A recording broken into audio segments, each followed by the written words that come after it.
રોડથી સારી જગ્યા પર લઈ જાઓ અને ત્યાં આગળ શરૂઆતમાં આ વસ્તુ તમે કરી, તમે પોઝિશન લઈ લીધી, ડાયરેક્ટલી કોલ ફોર હેલ્પ, કારણ કે એક વ્યક્તિ કન્ટિન્યુઅસ કરીને નહીં થાય અને આપણી પાસે સ્કિલ છે પણ પ્રેક્ટિસ નથી તો પૂરી કરી પણ થાકી જશે, રાઈટ? તો તમારે કરવાનું શું, તમે ડાયરેક્ટ હેલ્પ કોલ માટે હેલ્પ કરજો. આ થઈ ગઈ કે how to check carotid pulse. Carotid pulse નથી તો સીપીઆર આપો, હોય તો નહીં આપો. પછી એને જસ્ટ વેટ એન્ડ વોચ, એને કોન્શિયસમાં લાવવાનું ટ્રાય કરવાનું, રાઈટ? પાણી છાંટી શકો, એને પેઇનફુલ સ્ટિમ્યુલા કરી શકો, એને હલાવી શકો, વોટેવર કન્ડિશન. બટ ટ્રોમાની અંદર બહુ વધારે પડતો હલાવવાનું નહીં. You have to rush to us. આ જ વસ્તુ કરવાનું. આ પોઝિશનમાં કેરોટિડ નથી, પેશન્ટને supine position, this is the supine position. Supine position એટલે શું કે એનું માથું ઉપરની તરફ, આકાશ તરફ અને સીધો સ્વીપ. આપણા માટે તમને સમજાવ્યું ચાર એના પ્રિન્સિપલ રૂલ્સ. પહેલો રૂલ્સ કમ્પ્રેશન આપવાનું છે, that means patient required back side heart support. એને કમ્પ્રેશન આપવાનું છે, નીચે જે સપોર્ટ છે કેવો હોવો જોઈએ, હાર્ડ હોવો જોઈએ. એ તમે નીચે પ્લેટફોર્મ યુઝ કરો કે આવું કોઈ ટેબલ લઈ લો કે કશું પણ વસ્તુ. બીજું શું કે જ્યારે તમે કોઈ પણ પ્લેટફોર્મ લો એ તમારા જાંઘના ભાગથી ઉપર એનું આ ભાગ ના હોવો જોઈએ. બે એટલે આ જે છે આઈડિયલી મને ક્યાં આવવું જોઈએ,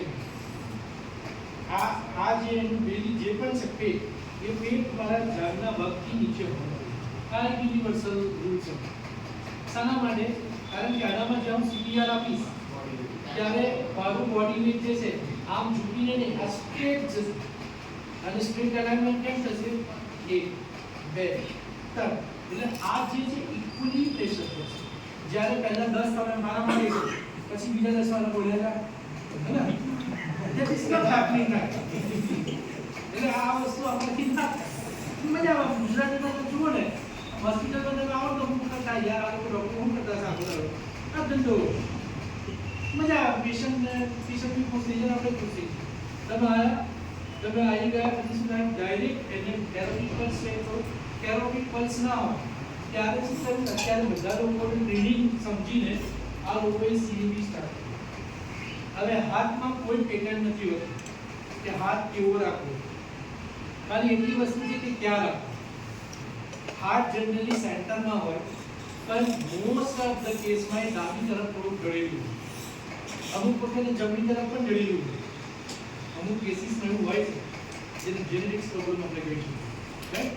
એ કેસમાં તમારું જે આ સ્ટર્નમ છે, આ સ્ટર્નમમાં ભાગમાં જે તમારો હેવી છે, જેનાથી તમે થ્રો કરી શકો છો, એ હાથને ઉપર રાખવાનો અને એનાથી ઓપોઝિટ હેન્ડ છે એને નીચે રાખવાનો, રાઈટ? કોનાથી થ્રો કરું છું તો આ નીચે, આ ઉપર, આ રીતે થશે. આમ થયું, લોક કર્યું અને કમ્પ્રેશન કયા ભાગથી આપવાનું? Palm, right? આ કરી, આમ કરી, આને લેવલ પર લઈ લો. ડોન્ટ કઈથી પણ મોડવાનું નથી અને પ્રેશર ક્યાંથી આપવાનું? અહીંયાથી. આમ 1 2 3 4 5. આ કેટલી સાયકલ આપવાનું? એક સાયકલમાં 30. એડલ્ટ હોય તો 32 હેન્ડ્સ. એડલ્ટ છે તો એને કમ્પ્રેશન 30. કેટલા હાથ દ્વારા? 2. કેટલું કમ્પ્રેશન કરવાનું? 2 ઇંચ. 2 ઇંચ એટલે 2 ઇંચ આમ થશે ને 2 ઇંચ આમ થશે. તો પ્રોબેબલ સૌથી વધારે લોહી ક્યાં હોય? આઈ. તમારા બોડીમાં સૌથી વધારે લોહી કયા ભાગમાં વધારે હોય? આઈસ. તો આ આઈસમાં શું કરીએ છીએ આપણે? અહીંયાથી પ્રેશર આપી લોહીને ગેધર હોવાનું ટ્રાય કરીએ છીએ અને આ બ્લડ અહીંયા સુધી પહોંચે. રહેલું ઓક્સિજન જ્યારે કોઈને મળી જાય વિધિન ટાઈમ ફ્રેમ તો આ પાછું ડિવાઇડ થઈ છે.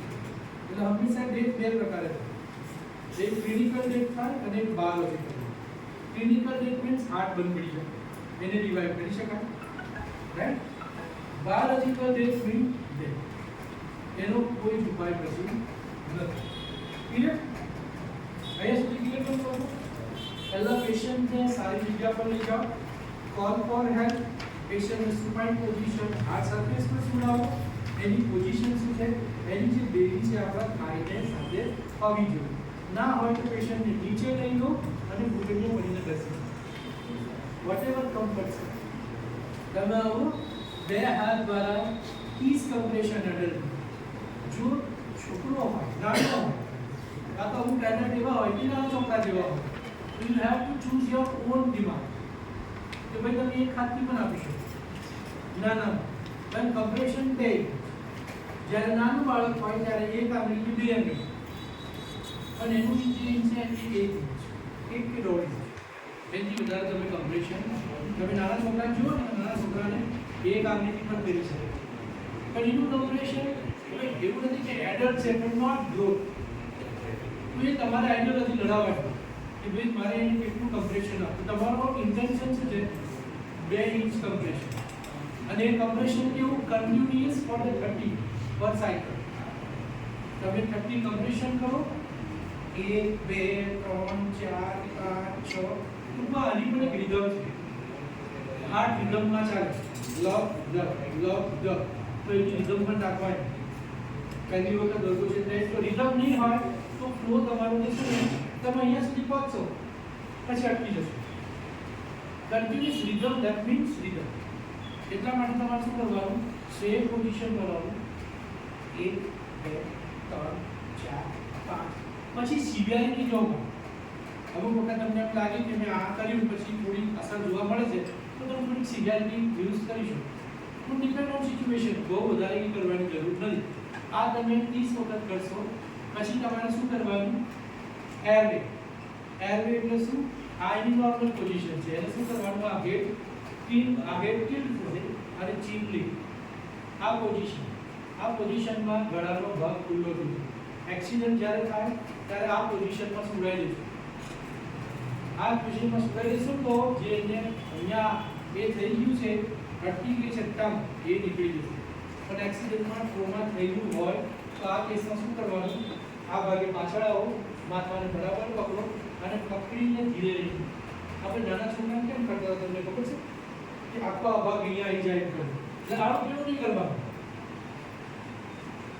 એનાથી તમને બેનિફિટ્સ રહે રાઈટ ક્લિયર ત્યાર પછી બ્રીથિંગ છે તમારે બે રેસ્ક્યુ બ્રેથ આપવાનું રેસ્ક્યુ બ્રેથ કોને કહેવાય આપની પાસે કશું પણ નથી તો પેશન્ટને આ રીતે બો કરો માઉથ ટુ માઉથ અપાય અને નોઝ ટુ માઉથ પણ આપે કાં તો માઉથ ટુ નોઝ પણ આપે માઉથ ટુ માઉથ और माउथ टू नोज બંને આપી શકો પણ એક જ કન્ડિશન છે જ્યારે માઉથ ટુ માઉથ આપતા હોય તો નોઝ પીચ કરી દો જ્યારે માઉથ ટુ નોઝ આપતા હોય તો મોં બંધ આની વચ્ચે તમારે કોઈ પણ ઓબ્સ્ટ્રક્શન માટે કોટનનો રૂમાલ છે કાં તો એના માટે કેન્યુલા આવે છે તમે યુઝ કરી શકો આ આપવાનો એક જ મીનિંગ છે કે જ્યારે તમે તમારી હવા આપો છો ઇટ્સ નોટ 100% ઓક્સિજન બટ જ્યારે તમારી હવા આપો છો ને ત્યારે શું થાય કે એર શોક્સ થાય એના કારણે એને એર રિધમેટિક બની છે એના કારણે થર્સ્ટના કારણે શું થાય